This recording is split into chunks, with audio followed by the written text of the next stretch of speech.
me interesaría preguntarle un poco las cosas que los alumnos más discutían. Porque vemos su gestión hasta hoy, bueno, ¿qué es lo que discutieron? Y una de las cosas, digamos, que más debate genera es pensando en la crisis de reconversión capitalista que usted planteaba anoche de los años 70 y una frase suya que está muy internalizada en la sociedad argentina: no pude, no quise, no sé, ¿no? Sí, alguna gente, es decir, en general, casi todo el mundo me critica esa frase y yo creo que es lo más normal, ¿no? Porque, en primer lugar, no pude. Es evidente que un gobernante hay cosas que no puede hacer. No debe haber ningún solo gobernante en el mundo que haya podido hacer todo lo que quiso, históricamente. No quise. Evidentemente no puedo creer los contrarios. Así que está muy claro que hay cosas que no quise. Por ejemplo, este plan del Fondo Monetario Internacional. Y no supe, bueno, Dios únicamente puede decir que sabe todo. Una de las cosas que no supe hacer es el traslado, por ejemplo, de la capital, que me demoré, creyendo que no iba a haber cambio en la concepción del Partido Justicialista, me demoré demasiado en el traslado, planificándolo, me tendría que haber ido aunque sea en carpa. Pero entre otras mil. Yo creo que si ustedes se encuentran en la vida con una persona que dice que supo todo, que pudo todo y que quiso todo, este último es un mentiroso y por decirlo de otras cosas, es un soberbio. Exacto. No, yo creo que conociendo su pensamiento queda claro, insisto, pensando en la crisis de reconversión del capitalismo como un dato de la realidad, queda claro lo que no quiso. Ahora, en los no supe, bueno. No lo supe, sino lo que no pudo. ¿Cuáles serían los grandes...? Todas estas cosas que estuvieron vinculadas a la concepción total del estado de bienestar, no logré muchas cosas. Porque no se trataba solo del Programa Alimentario Nacional, aunque logramos cosas en ese sentido. Yo creo que, por ejemplo, fuimos el gobierno que más profesores designó en la historia argentina, tanto secundarios como universitarios. Terminamos en gran parte con la deserción escolar, a través de los comedores escolares, el plan de alfabetización y demás. Pero desde luego que todo estaba vinculado a un desencanto general que se había producido porque la gente supuso que cuando recuperara su libertad iba a encontrar solución a diversos problemas que no encontró, porque la crisis impidió que nos encontraran, además de nuestros errores. Pero como era el primer gobierno que administraba la crisis del endeudamiento, se atribuyó todo lo malo, no a la crisis que no fue asumida por el pueblo, sino a errores o equivocaciones o a perversidades del gobierno. Entonces ahí es donde se produce un plano de clivaje, diría yo, entre el gobierno y la sociedad. Y así es posible afirmar, como plantean muchos analistas, que la sociedad argentina de los 80 no asumió la crisis. Yo pienso que sí se asume en los 90 y que... Exactamente, ¿no? Eso es así. Yo lo viví así, por lo menos, lo percibí así. Yo hacía discursos de economía de guerra y me contestaban con huelgas generales. Exacto. Además, evidentemente, aunque montados en legítimas aspiraciones de los sectores del trabajo, la CGT actuó como ariete del justicialismo para recuperar el poder. Por ejemplo, cuando yo aplico el Plan Astral, se hacen reuniones para ver cómo podían destruirlo. Y al mes hacer una huelga general reclamando aumento de salario, porque reunido con los economistas resuelven que la forma de liquidarlo era lograr aumento de salarios que iban a terminar con la estabilidad. En realidad lo que perjudica más al Plan Astral es la caída estrepitosa de los precios internacionales que se dio en aquel momento. ¿Qué tal? lo que me hace a mí sacar impuestos a la exportación, las llamadas retenciones. Entonces el fisco queda desfinanciado y la cultura de la inflación que había en la Argentina hace que se advierta de inmediato esta situación y entonces empieza a generarse. Se iban a dar cuenta que yo tenía que emitir, se dieron cuenta. Porque buena caída, si yo tuviera estos precios internacionales, el Panafran todavía está. Si hubiera tenido esos precios ahora internacionales, 3 veces más. ¿Y usted está de acuerdo que fue la hiperinflación lo que, en cierta manera, disciplinó a la sociedad o hizo que la sociedad suma? Y yo creo por que ejemplo, en la economía de guerra. le metió miedo a la sociedad la hiperinflación, indudablemente. Sí, fue un momento muy difícil. Esa es mi opinión, sí, que ahí advirtió la gente que la cosa venía fuerte. Exacto. Entonces se preparó, así como en general en el mundo, el Estado, esta concepción del Estado mínimo, del neoconservadurismo, se hace posible porque hay previamente una crisis del Estado de Bienestar. En la Argentina también se hace posible todo este gobierno que lleva estas inspiraciones a raíz del fracaso nuestro. Entonces la gente estaba dispuesta a aceptar cualquier cosa con tal que se frenara la inflación. Claro. Me parece que hay una asimetría en eso, entre lo que ocurre en el mundo, tal vez con más fuerza acá, bueno, estamos South America, ¿no? Exacto. Sí, quizás las demandas de la sociedad en los 90 no eran las de los 80. No lo son. Ahora nadie está peleando, aunque le gustaría, por supuesto, por mejorar el salario, sino por conservar el empleo. Esa es la primera prioridad. Es distinto tener índices de desocupación del 6, del 7% a tener índices de desocupación del 20%. Ya, pero en ese sentido tampoco reclamaría tanto la institucionalización del Estado de Derecho, como quizás sí fue en el 83. Bueno, lógico, también hay que pensar que ahora no está tan requerida o desafiada por circunstancias que fueron trágicas.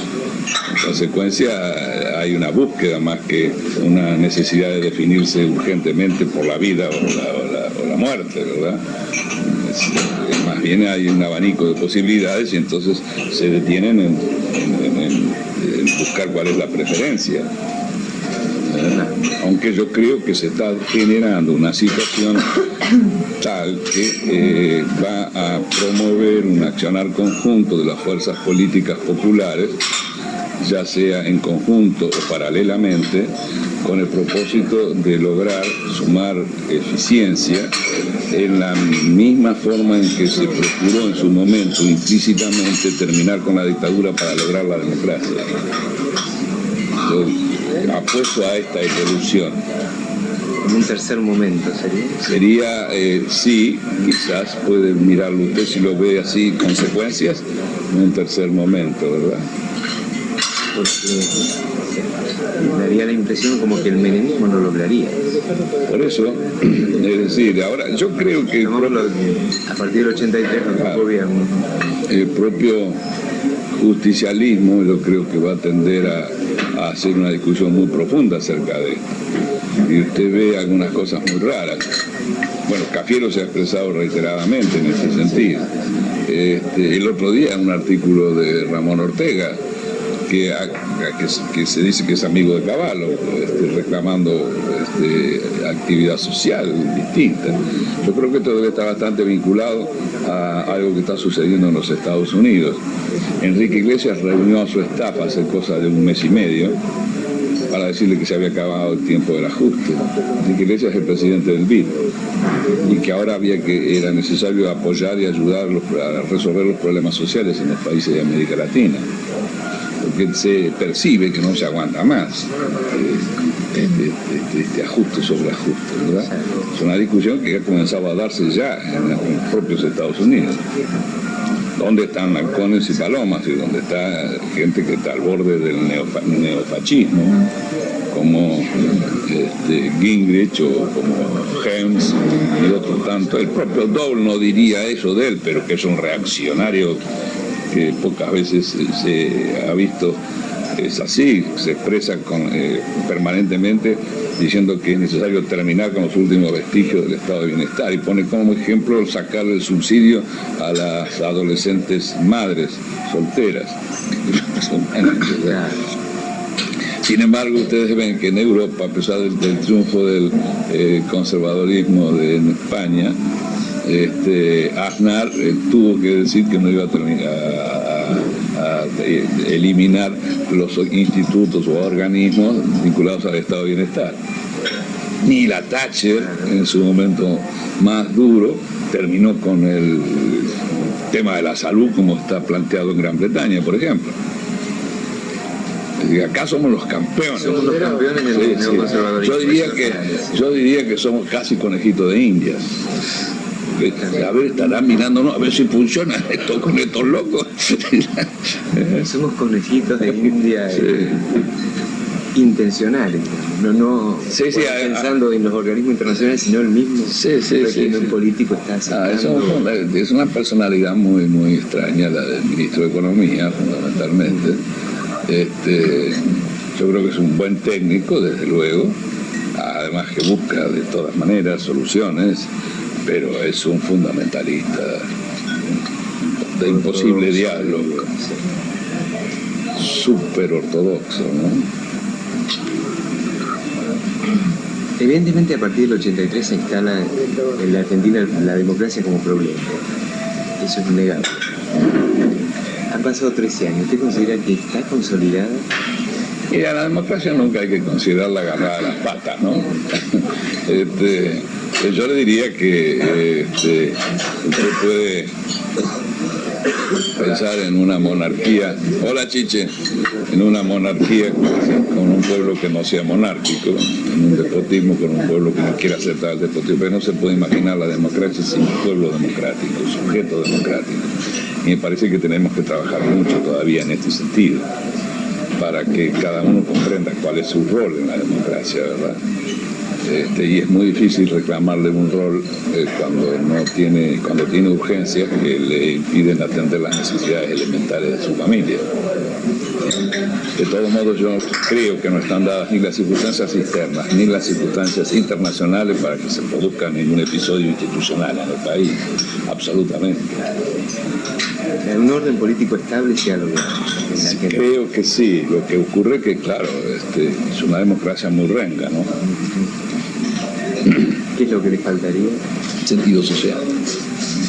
El Estado legítimo que sí, esa concepción del Rubio Carracedo. Pero ustedes no son de profesores de política, son de historia. No les interesa la bibliografía. La bibliografía. Trabajamos con ciencia política. Hay un librito así, mire, de Rubio Carracedo. El que yo me tomo para hacer esa diferenciación entre moral y política, y de la que arranco, ¿no? Que después luego voy al método del Estado legítimo, que es la búsqueda del consenso. Señalo la posibilidad de que a través del consenso se instaure un sistema social, socialista, democrático. Mi pensamiento en general es más bien socialdemócrata. Y bueno, ahí caminamos por esos rumbos. Ese sería el sendero. Que podría en cierta forma asociarse al estado de bienestar. Claro, el estado de bienestar es lo más fácil para que se entienda, ¿no? Es eso. El estado legítimo, al buscar un reparto igualitario de los bienes, se vincula evidentemente al estado de bienestar. Ahora, pensando en las actuales condiciones, ¿estarían las bases sociales preparadas para sostener ese estado? Es una construcción, es un derrotero. Usted define su filosofía y luego pelea. Que cueste más o cueste menos, otra cosa. No está prometiendo hacer una obra de gobierno, está diciendo, este es nuestro rumbo. esto es lo que queremos, esto es lo que deseamos, y no es una quimera. Yo diferencio la utopía de la quimera, ¿verdad? La utopía es cuando uno sabe que es un objetivo que puede ser lejano, que se concretará a través del tiempo. Por eso yo digo que la utopía radical es lograr concretar la libertad y la igualdad al mismo tiempo. Ahora, si yo digo mañana va a haber libertad e igualdad de poder en la Argentina, eso no es una utopía, eso es una quimera, por eso es engañosa. Porque no estoy hablando de igualdad de oportunidades, que hay que luchar porque se instale lo antes posible, pero así mismo va a costar. Pero si digo igualdad de poder político, ahí tiene que meterse un poco en la escuela de Frankfurt, con todos los cuidados propios que hay que tocar estos temas, ¿no? Yo no me quise meter mucho ayer porque además no lo desarrollo tanto en el libro, pero bueno, ahí está Marcuse, está Adorno, pero sobre todo Habermas, donde yo creo que está, en fin, además se ha salido un poquito, y aunque se vuelve también en cierta forma una forma crítica sobre el estado de bienestar, porque lo ve como forma de mantener un esquema de dominación, ahí lo critico yo creo en el estado de bienestar así como posibilidad, ¿no? Después veremos. No existe una sociedad sin dominación. Bueno, eso guarda también, sí, busquemos la dominación más. Bueno, eso es. Ahora, conocen el libro viejo de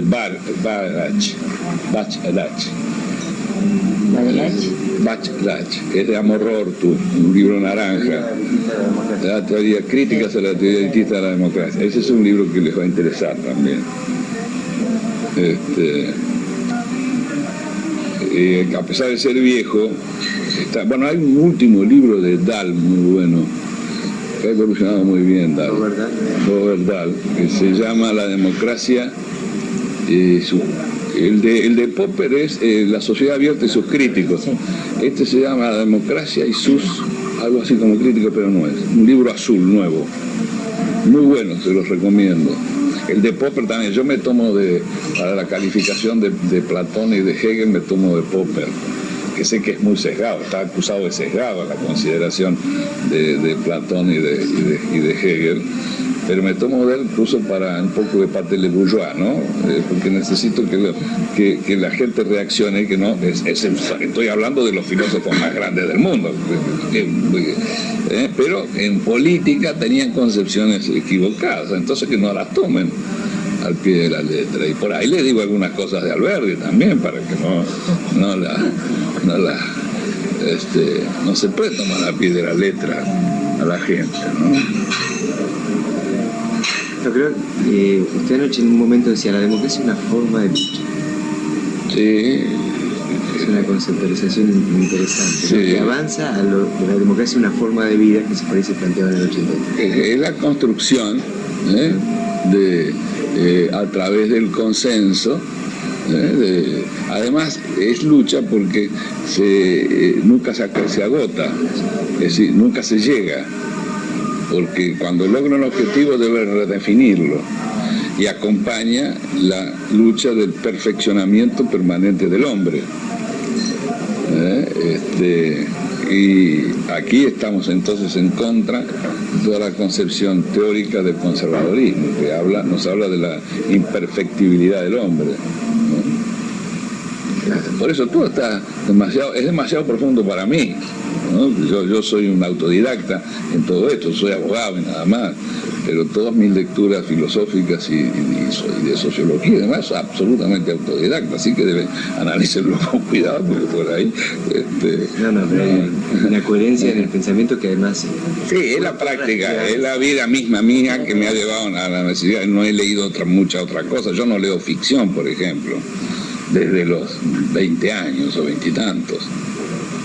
Me tragaba en aquellos tiempos una cosa que ustedes se reirían ahora de si las leyeran, aquellas viejas novelas de los autores españoles, de Valera, Pepita Jiménez, Juanita la Larga, o de Palacios Valdés, La Alegría del Capitán Ribot, toda esa cosa que salteando, porque son muy, en aquel tiempo el novelista, bueno, hoy también, era amoroso, se quedaba en la descripción, ¿verdad?, de las cosas, y yo lo que quería ver cómo iba el idilio o el romance ahí.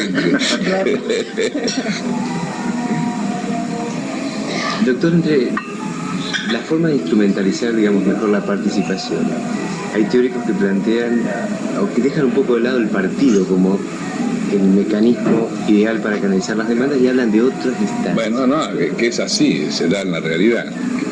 No dejar de lado el partido, pero admitir que, algo creo que dije ayer de esto, ¿verdad? La gente vuelca cuando decía su costado altruista en movimientos sociales, a los que no hay que considerarlo como competencia en el campo político, sino que hay que ir a ellos, apuntalarlos, ayudarlos y demostrar que la solución de un problema no es la solución integral, que siempre tiene que ser una actividad, según entiendo yo,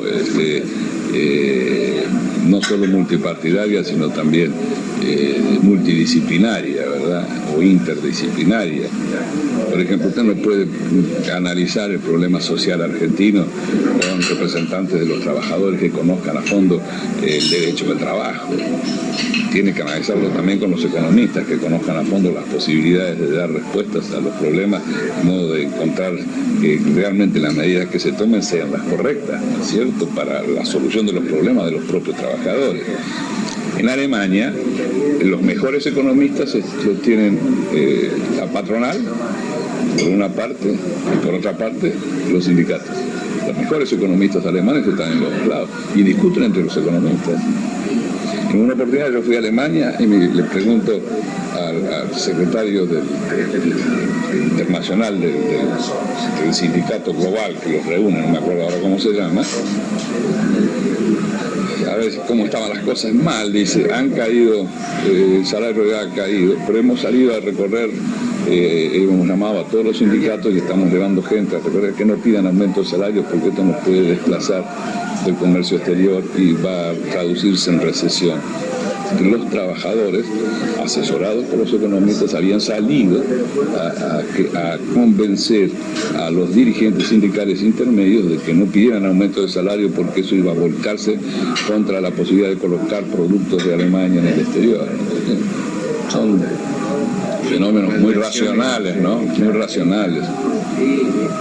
Porque que no se puede comparar con nuestra situación tampoco, porque acá lo que se trata es de salvarse del hambre, ¿no? Sí, además, acá lo que se trata es de desagregar las demandas, claro, llegar al individualismo total, destruir todo lo que pone el mundo. No, bueno, aquí parece como consecuencia se destruye todo. Aquí. Le pido disculpas, sí, Cheche. Raúl, debemos media se tiene que ir. Bueno, no sé, a mí me mandan acá. Le aviso, ellos no se animan, entonces. No sé. A mí no me habían dicho nada, pero de todos modos. Que le habíamos dicho que... Ah, bueno, con todo gusto. Sí, sí. No sé. Sí, esto va terminando cuando nos Disculpen ustedes, pero me organizan acá. Yo soy sonámbulo.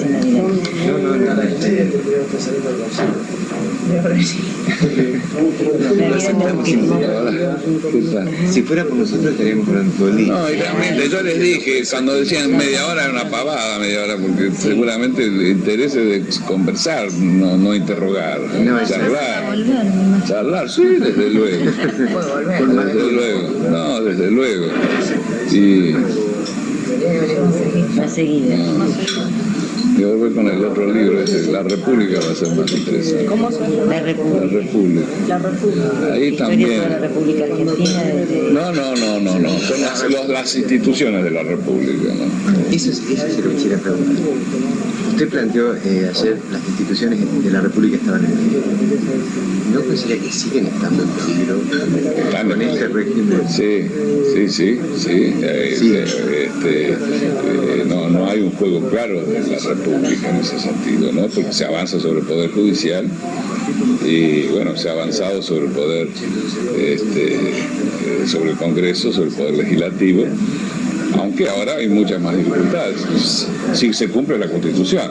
Ahora no me digan hay que Eso cumplir. era lo que queríamos preguntar. Usted ayer cuando está hablando del pacto del libro explica cuáles son los motivos que lo llevan a firmar este pacto, explica esta situación de que la Constitución es mejor. Entonces un poco la pregunta con que salimos todos es de qué nos sirve tener una Constitución mejor si nadie la respeta. Exacto, pero yo la aclaré, es el tercer punto que aclaré. Sí, Sí, pero no se cumple, hay que hacerla cumplir. Hace 100 años, no diga sociedad civil. Estoy en contra de lo que dice sociedad. No. Es la sociedad. La sociedad civil es algo que se maneja mucho por el neoconservadurismo, por sectores reaccionarios para eliminar la política en la sociedad. Separa política de Política. sociedad. Claro. La sociedad política por un lado, la sociedad por otro. Ese es un lío en el que me meto que... No, pero es un lío propio que tengo yo, es una interna mía. Bueno, pero es eso, hay que hacerla cumplir, la van a hacer cumplir. claro, pero es como que no queda claro lo mismo que en su planteo del Estado legítimo, ¿no?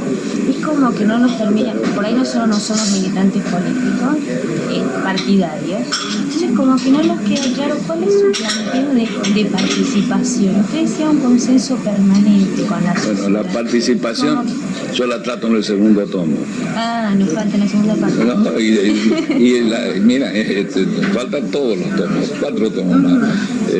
Aclaro por ahí en el libro que sobre este tema me voy a dedicar en otro capítulo. En otro Si tomo. todavía no tenemos tiempo de leer. No. Pero es como que nos daban las... No agoto el tema para nada, apenas lo menciono a la participación. Digo que se basa en la participación, pero sobre este tema nos ocuparemos más tarde, porque hoy día, por ejemplo, todos los Sartori te dicen que están hasta Turén te dicen que no es difícil la participación. Sí. En el ¿Cómo la último libro. instrumentalización? Por eso es muy difícil, hay que dedicarle mucho tiempo. Yo tengo todo preparadito para explicarlo, pero hay que... Todavía no lo anunciaron. No, son ensayos, porque nada se logra así de pronto descubierto. Nosotros hicimos muchos ensayos de participación. Claro, lo que pasa es que eso de repente es como... Hay un libro de Aguini sobre eso. Nosotros vemos que es la demanda, ¿no? Sí. Ay, tenemos que mirar todo. Tenemos que mirar la foto. Como que hay una demanda y es lo que faltaría. Seguro. Sí, sin duda. Además no sabemos ni cómo hacer participar a la gente que llega a los comités. No, es un temazo. Por eso que no lo podía tratar acá. Bueno, muchas gracias, saludarlos. Les agradezco mucho la No, gracias a usted, doctor, que nos dio este tiempo. Este libro a mi madre, que lloraba cuando le dije que lo iba a ver. Pedro, con todo el gusto. Y le mando a decir de parte de ella que ella todavía confía en usted. Muchas gracias. ¿Cómo se llama?